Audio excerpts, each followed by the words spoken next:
Jésus était venu pour amender certaines lois et il a amené des changements.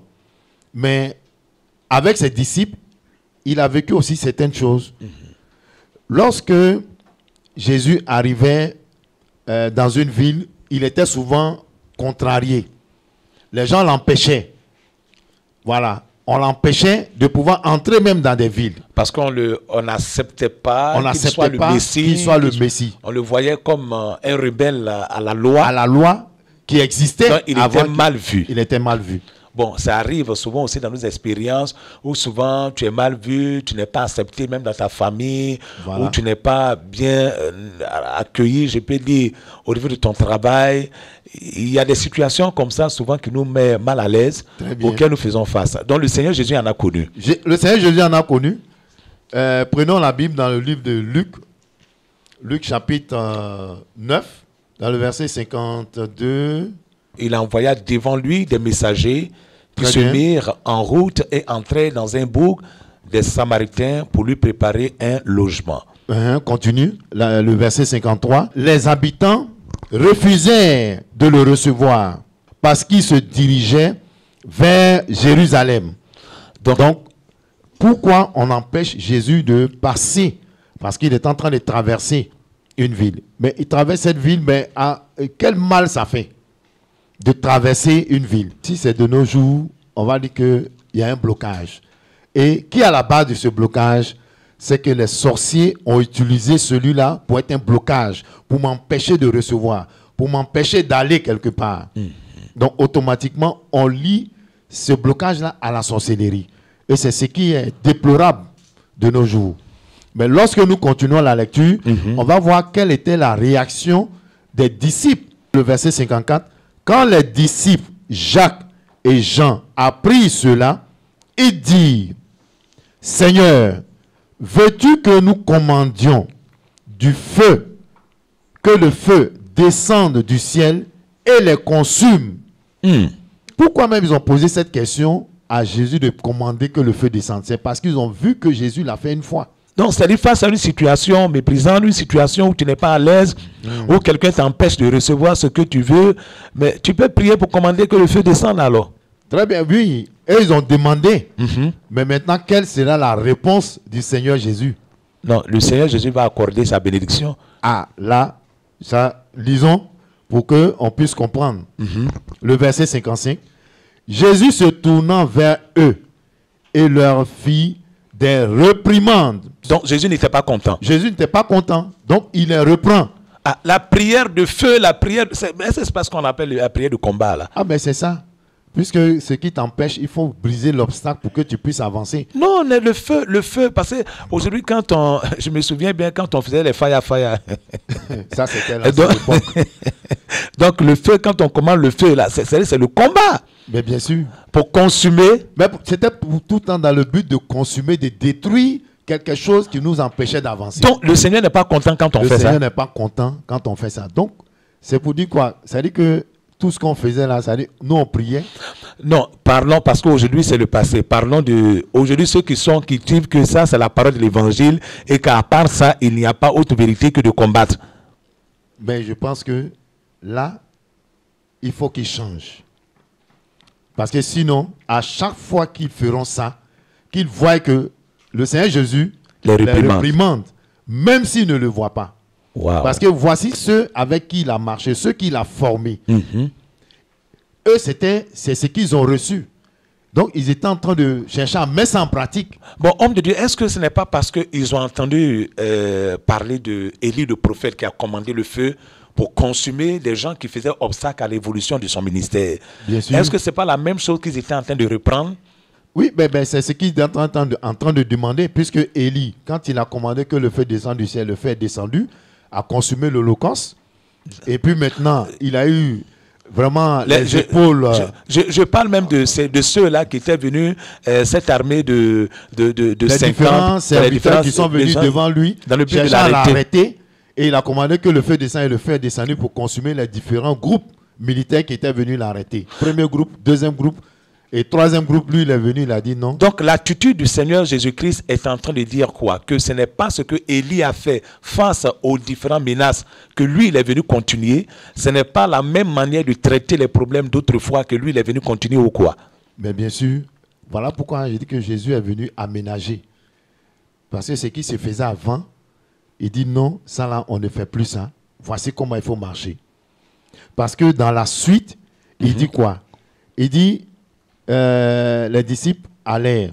Mais il leur a dit, vous ne savez pas de quel esprit vous êtes animés. Donc priez pour commander le feu, pour descendre du ciel, pour consumer les ennemis des gens qui t'empêchent de progresser, tu es possédé. Tu es possédé.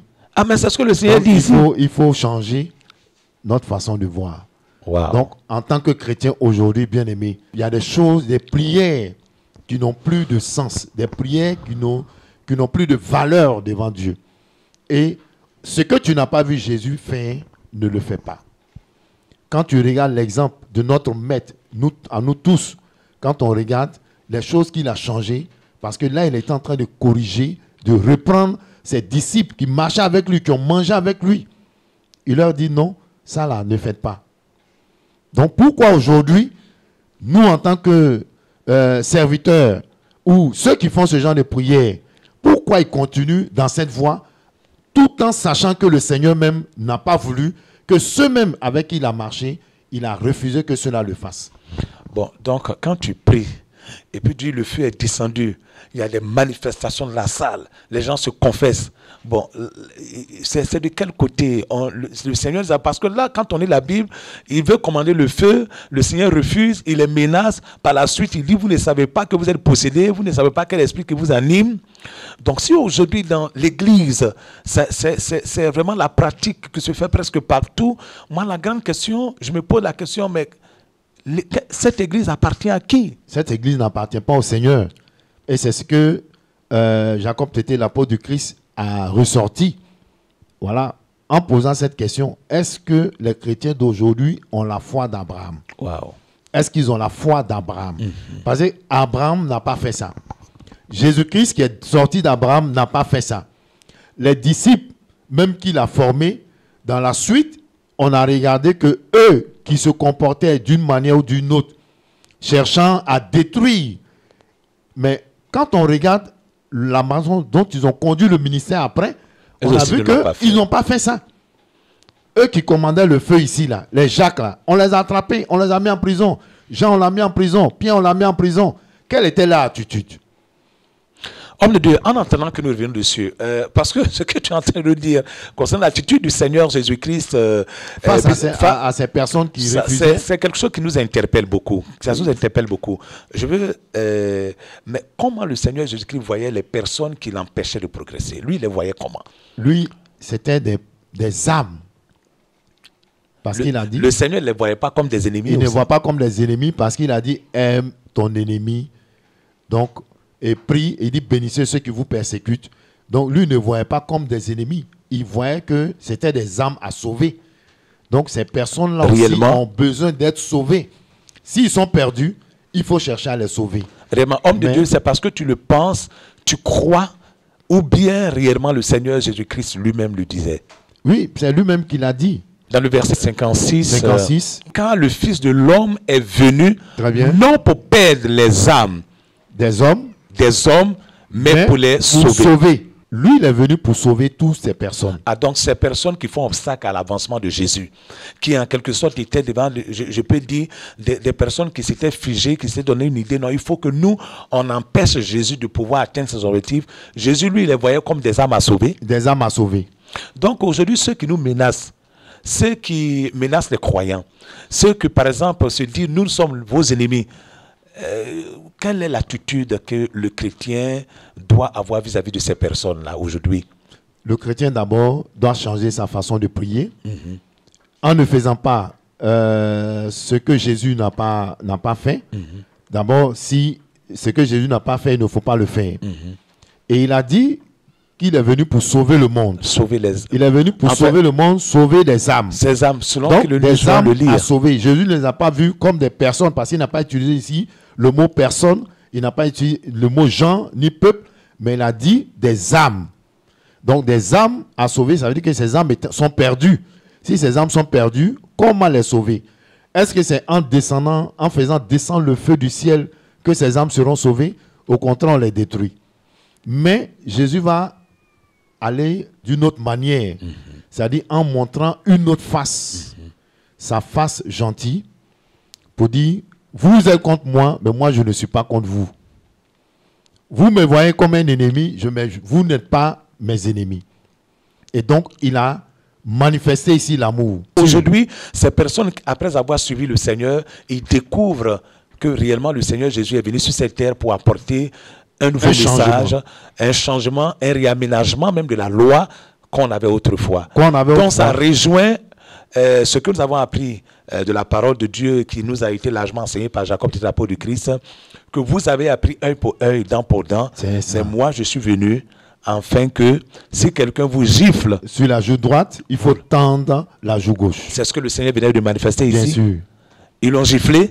Ils l'ont giflé puisqu'on l'a empêché de passer. Mais lui, il a donné l'autre jour. Il a donné l'autre jour. Certainement que par cette ville-là, c'était un raccourci pour arriver à Jérusalem. Je voudrais qu'on acclame le Seigneur Jésus-Christ. En tout cas, que toi qui es en train de suivre, acclame le Seigneur parce que réellement, notre Seigneur est venu sur cette terre pour apporter un changement. Donc, toi qui dis tu vas à l'église, tu as cru en Jésus, tu es un disciple de Jésus-Christ. Toi qui commandes le feu matin, midi, soir pour combattre, pour tuer les prétendants sorciers, les gens que tu vois en ennemis, pose-toi la question, est-ce que tu es en train de faire l'œuvre de Dieu? Est-ce que Jésus-Christ est d'accord avec toi? Parce que ici, selon l'homme de Dieu et le passage que nous avons lu, Jésus les a réprimandés. Jésus est en train de te réprimander. Donc, bien-aimé, tu n'es pas sur la bonne voie. Tu fais fausse route, reviens sur le droit chemin pendant que tu suis comprendre le divin move avec Jacob, l'apôtre du Christ.